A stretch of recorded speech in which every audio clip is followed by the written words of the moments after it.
This is a 2016 F-150 with the 3.5 liter Ecoboost. And this is an oil change. So it takes 6 liters, 5W30. I do full synthetic. 6. So you buy a jug and then you buy one little smaller jug. Oil filter is right there. Sorry. I think, yep, right there in the center. Shiny spot. That's where the oil filter will go. Hand tight. It's the 500S. Sorry, FL 500S filter.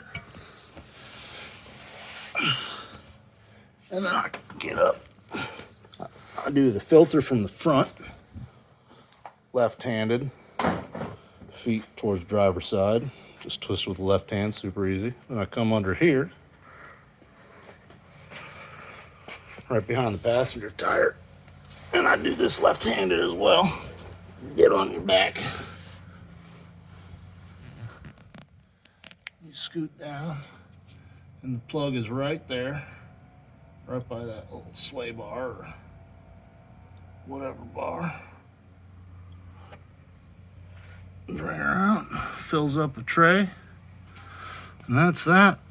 3.5 Ecoboost. It's 6 liters of 5W30 and a FL 500S filter. Change it from 2 spots and it'll be easy.